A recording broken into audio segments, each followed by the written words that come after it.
Titulaire d'un doctorat de psychologie puis d'un CAP cuisine, Maximilien Bachelard excelle dans l'art de peaufiner des plats hybrides dont le secret du chef réside dans ses nombreux articles, conférences, émissions. À l'heure où d'autres en font des salades autour de thèmes ressassés, Maximilien évite les plats de résistance en suggérant l'alliance de plusieurs méthodes systémiques, psychodynamiques, comportementales, adaptées à chaque sujet, à la rencontre de la personne humaine.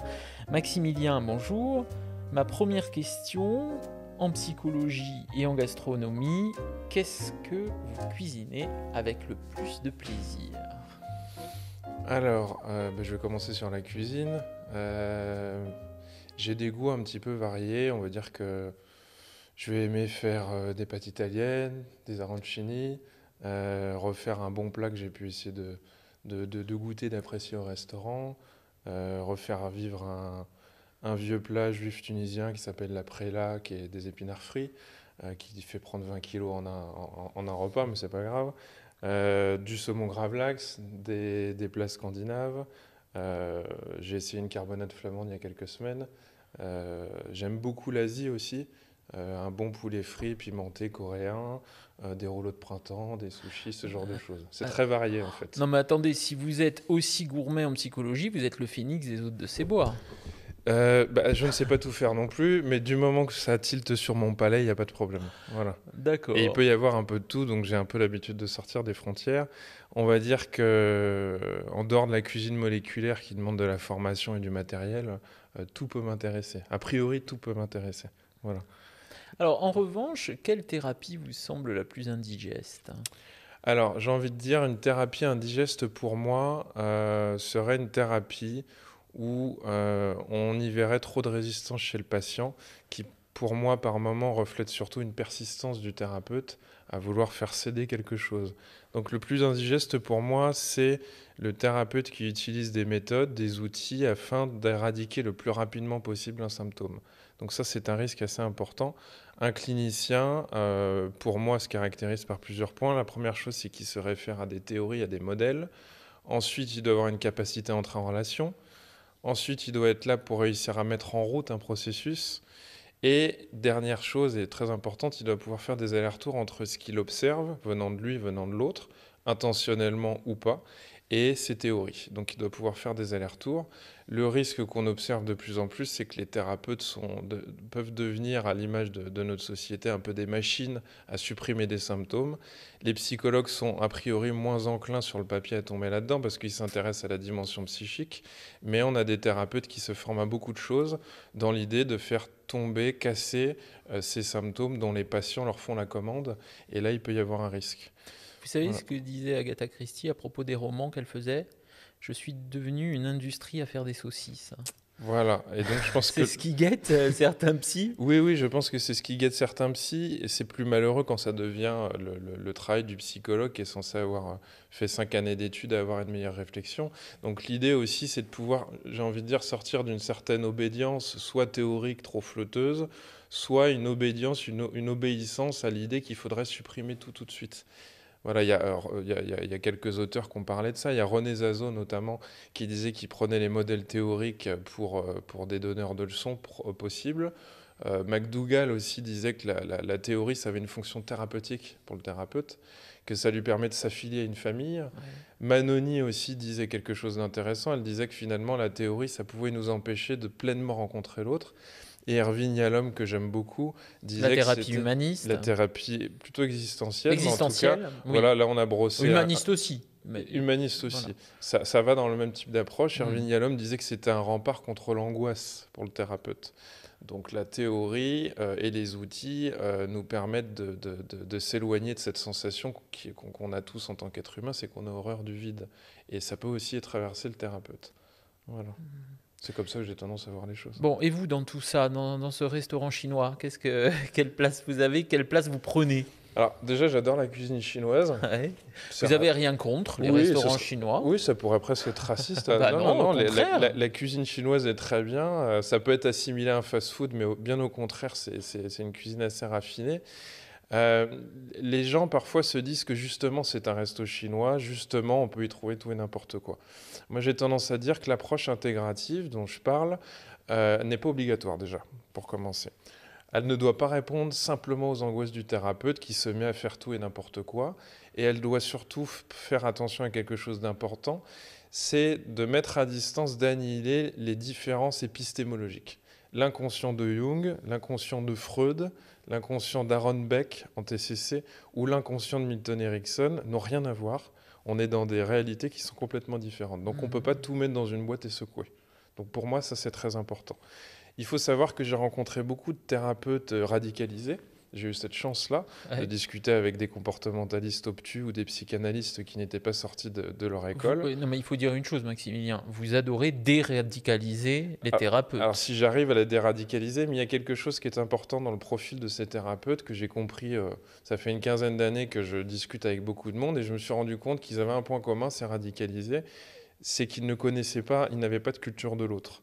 C'est-à-dire qu'un comportementaliste qui a une vision caricaturale de la psychanalyse en me sortant un vieil article de Freud de 1896, pour moi, ça me prouve d'une certaine manière qu'il n'y connaît rien. Et à l'inverse, des psychanalystes qui sont persuadés que la thérapie comportementale s'arrête simplement à des souris dans un labyrinthe.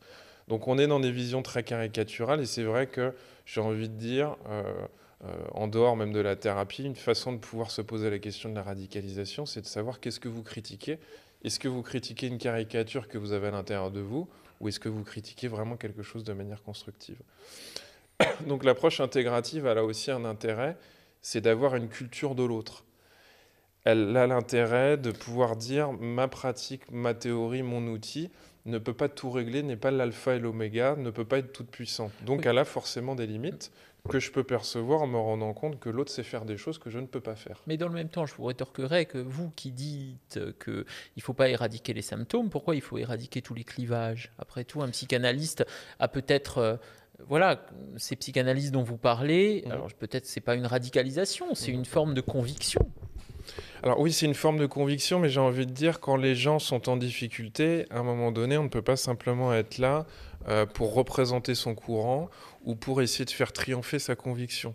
C'est vraiment la question de est-ce que mon patient résiste pendant 15 ans ou est-ce que c'est moi qui persiste? Ça, c'est une opposition entre l'Europe et les États-Unis notamment.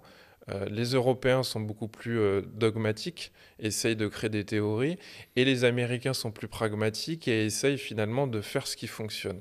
Si on est trop dans l'un ou trop dans l'autre, ça ne va pas, mais je pense qu'il faut trouver un équilibre. En Europe, on est les champions pour diagnostiquer les problèmes chez les gens. Aux États-Unis, on est beaucoup plus fort à essayer de trouver quelles sont les compétences à mettre en route. Et donc pour moi, il faut trouver un équilibre entre les deux. Et j'ai envie de dire... Aussi intelligent soit-il, le psychothérapeute, le psychologue, le psychiatre ou le psychanalyste, ce qui compte et ce qui est important pour moi, c'est une forme d'efficience. Comme quand on va en cuisine, on vient chercher un plat qui nous plaît, un minimum. On ne cuisine pas uniquement pour soi. Et en thérapie, c'est la même chose. Oui, voilà, c'est ce que Il vous faut dites. pouvoir à un moment donné que la personne qui vient dans un CMP, qui vient en consultation, qui vient dans un service hospitalier, puisse sentir que ça lui a servi à quelque chose. Ça ne veut pas dire que ça doit être dans l'immédiat, mais il faut bien que ça serve à quelque chose. Ça ne peut pas être le lieu où je viens montrer la toute-puissance de ma théorie, puisqu'une théorie, comme un chat, elle retombe toujours sur ses pattes, en fait. Le praticien pourrait malheureusement facilement avoir toujours raison, même si il ne se passe rien qui va dans le sens du patient. Et si je pousse alors la logique, on va dire, et qu'il y a peut-être beaucoup de thérapeutes qui sont de véritables charlatans. Je ne sais pas s'ils sont charlatans, mais ils peuvent être prosélytes, et c'est pour ça que pour moi... Non mais attendez, non mais ce que vous dites, c'est peut-être qu'effectivement certains thérapeutes, en s'agrippant à la théorie, font en sorte de faire croire, de faire prendre des vessies pour des lanternes aux patients qui passent 30 ans sur leur divan, et encore, je vois, et qui finalement n'acquièrent rien en matière de peut-être de mieux-être. C'est que je pense qu'il y a un moment donné, encore une fois, comme en cuisine, il faut bien que ça parle. On a beau être le plus intelligent, le plus perspicace du monde, avoir la plus belle théorie du monde, on est dans un boulot où on est censé incarner quelque chose. Moi, ce qui m'intéresse le plus quand on parle de pratique clinique, c'est comment on passe de la sensation, de l'intuition, des images au concept. et comment on passe des concepts à la théorie, et comment on va acter ça. Par un silence, par un changement de posture, par l'utilisation d'une stratégie ou d'un outil, ou par une interprétation. Comment on passe de l'un à l'autre. Il n'y a pas de psychanalyste en soi, il n'y a pas une psychanalyse, il n'y a pas une systémie, il n'y a pas une hypnose. Et c'est en ça où l'acte clinique m'intéresse, parce que pour moi, c'est toujours une forme de réinterprétation. Si vous prenez toutes les théories analytiques qui existent, certaines sont incompatibles. Donc il n'y a pas une psychanalyse, il y a surtout un praticien qui incarne quelque chose et qui a fait des choix. Entre Mélanie Klein ou Anna Freud, elles n'ont pas la même position par rapport à la psychanalyse de l'enfant. Donc si vous me dites je suis psychanalyste de l'enfant, il va falloir me dire à qui vous faites référence, qu'est-ce que vous en avez compris, comment vous avez réinterprété les textes. Et le plus important, c'est qu'est-ce que vous avez fait en situation avec quelqu'un et qu'est-ce que ça lui a permis. C'est ça aussi, c'est cette finalité que parfois on oublie, trop pris dans des guerres de chapelle, dans des théorisations farfelues. Qu'est-ce que finalement j'ai pu apporter dans des rencontres à des gens en fait. Alors, vous avez écrit un livre, L'approche intégrative en psychothérapie, anti-manuel à l'usage des thérapeutes. J'aimerais qu'on en parle aux éditions Sciences Humaines. Ouais, et Alors, bon on en parle, on y va. L'approche intégrative, donc, vous l'utilisez entre autres avec des groupes. Vous allez vers des éducateurs, c'est ça? Il y a des prises en Oui, charge? alors là, vous êtes en train de parler plutôt de la question du deuxième bouquin, mais oui, quand vous parlez des groupes, j'avais un haussement de sourcil. Oui, dans les supervisions, ça peut être intéressant. C'est-à-dire que la supervision, ça a pour objectif d'accompagner une institution, une équipe qui est face à des difficultés. Moi, je privilégie plus facilement, notamment en protection de l'enfance, l'approche systémique, qui dit une chose qui est très claire. Si quelque chose bloque en face de vous, posez-vous la question de ce qui bloque chez vous. Comment vous ne permettez pas l'émergence de compétences en face de vous. Donc là, je suis plus apte à utiliser l'approche systémique. Mais on va dire que ça va dépendre un petit peu des champs dans lesquels on est. Il y a des moments où avoir un regard analytique, ça peut être intéressant. Une approche comportementale dans la protection de l'enfance, à certains endroits, ça peut être intéressant, mais je ne pense pas que ça puisse être du plus grand secours en protection de l'enfance. Donc ça va dépendre un petit peu des champs dans lesquels on est. Et puis aussi de la sensibilité en face de vous. Parce qu'il y a des moments où avoir une réflexion avec quelqu'un, ça peut le perdre dans des réflexions qui peuvent durer une vie entière. Et puis à d'autres moments, ça peut être intéressant de lui proposer de mettre en place une expérience. C'est ce que vous dites, hein, voilà. C'est surtout ce que j'entends, moi, c'est la perte de temps, c'est la perte d'efficacité, comme si au final ça arrangeait le thérapeute d'étirer le temps, parce que à des fins peut-être rémunératrices. Ah ça je sais pas. En tout cas moi c'est pas ma critique personnelle, mais oui c'est la critique qu'on peut imaginer derrière. Mais je pense que pour revenir sur la question de la thérapie indigeste c'est aussi la thérapie où on pense que le thérapeute est le moteur, alors que c'est faux selon moi. Le moteur de toute thérapie, c'est le patient. Dans une supervision, le moteur de la supervision, c'est les gens en supervision. C'est les gens qui vont essayer quelque chose d'autre et qui le mois prochain vont me dire « mais c'est génial, on a fait pas exactement ce que vous vouliez, mais on a fait autre chose et on a vu cette famille en difficulté nous proposer quelque chose d'autre et on les a enfin rencontrés. » Donc pour moi, c'est de faire en sorte que les gens comprennent qu'ils sont acteurs de leur vie. C'est de les remettre un petit peu, j'ai envie de dire, au volant de leur vie et pouvoir peut-être expérimenter autre chose. La caricature parfois qu'on fait, c'est de se dire si quelqu'un n'a pas très envie de réfléchir, on lui fait faire une TCC. Et puis s'il a très envie de réfléchir, il va faire une psychanalyse. C'est un peu ce qu'on dit là à mot couvert. Mais moi, je ne le crois pas, en fait. Je ne le crois pas. Je pense que parfois, celui qui réfléchit trop, il faut qu'il puisse faire.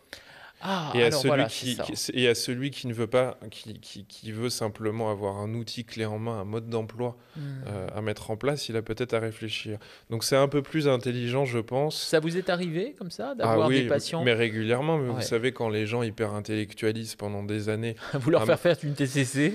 Oui, non, mais je leur fais vivre une expérience. Quand un mari me dit pendant 3 séances que toutes les explications sur pourquoi ça va pas dans son couple devant sa femme et qu'il continue à faire exactement toujours la même chose et qu'il veut convertir sa femme à ses idées et qu'il est dans le monde des idées, dans le monde intellectuel et qu'il ne ressent pas son corps, qu'il fait toujours la même chose et qu'on se retrouve toujours dans la même difficulté. Bonne TCC, vous lui amenez une araignée et puis vous lui dites alors pourquoi tu as peur? Non, pas forcément une TCC, mais de faire une expérience. Donc l'approche systémique ou stratégique peuvent être pertinentes. Quelques éléments d'hypnose peuvent être intéressants, mais ce qui va m'intéresser, c'est que la personne expérimente quelque chose. Parfois, Maximilien, la TCC est caricaturale. Parfois, j'ai bien dit, il y parfois des choses comme ça, des écueils, on va dire. Oui, oui, je Comme la comprends. psychanalyse l'est. Hein. Oui, oui, je comprends, mais après, c'est la question. La TCC n'a rien de caricatural, mais pas plus que la psychanalyse. Oui, c'est ça. C'est comment c'est mis en place. Vous Comment voyez c'est ce mis que en je veux place. dire? Avec Par- le psychanalyste mutique qui, effectivement... La question, c'est comment vous utilisez votre outil. Oui. La cuisine peut être caricaturale aussi, ça dépend. On peut faire des choses bien compliquées alors que finalement, c'est pas très bon. Donc, vous savez, c'est comme la question de l'EMDR. J'ai de plus en plus de patients et de patientes qui me disent j'ai fait de l'EMDR. Alors moi, question bête, je leur dis bon, bah, vous aviez peut-être certains traumatismes à aborder. Et les 2 tiers du temps, j'entends que l'EMDR a servi pour retrouver confiance en soi ou pour perdre du poids. Alors je me dis mais alors moi je sais que le MDR n'a pas trouvé d'efficacité par rapport à ça sur le plan scientifique entre guillemets. Et donc je peux pas dire que le MDR a un problème. Je me dis juste mais qu'est-ce qui s'est passé pour que dans la tête d'un praticien, en rencontrant cette personne avec cette demande, on se met à déployer un outil qui n'a a priori rien à voir avec ça. Finalement, ce que vous êtes en train de nous dire, c'est peut-être que le patient fait sa thérapie et Alors, fait de l'outil quelque chose. Et le patient induit quelque chose. Mhm. Parce que si je me mets à répondre à la commande sans vouloir réfléchir à la problématique de la personne, je suis bien embarrassé. Ouais. Et c'est là où le thérapeute a quelque chose à faire, c'est qu'à un moment donné, il a à conceptualiser ce qui est en train de se passer. Il a à faire ses allers-retours. Il a à se dire, si finalement je suis le 3e thérapeute, c'est toujours la même demande. Je suis enclin à vouloir faire ce que la personne me demande, mais elle l'a déjà fait. Donc qu'est-ce qui est en train de se passer? Qu'est-ce qu'elle cherche à prouver? Est-ce qu'elle cherche à prouver qu'elle a raison dans sa famille? Est-ce qu'elle cherche à donner un statut à son symptôme particulier? Il y a quelque chose à comprendre. Et c'est là où l'intelligence du psy doit servir à ce moment-là. À ne pas simplement sortir du placard un outil pour faire un coup de baguette magique. Ça ne marche pas en plus la plupart du temps. Maximilien Bachelard, vous êtes le thérapeute du futur. Pourquoi? Si être du C'est ce qui futur- va arriver. si être du C'est fu- ce qui va arriver. Mais vous le c'est-à-dire savez. que si être du futur, c'est simplement réfléchir à Ah oui. cette offre pléthorique d'outils clés en main qui permettrait de réduire tous les problèmes en un claquement de doigts, ok, je suis le psychologue du futur ou le psychothérapeute du futur. Et les mais manier intelligemment. mais j'enjoins les gens à devenir psychothérapeutes du futur plutôt Oui. que du passé. Alors. C'est ça, le futur va C'est se ça qui est faire en, important. le futur va se faire en groupe. Mm. Merci beaucoup Maximilien Bachelard d'avoir été l'invité de Fais voir la bête.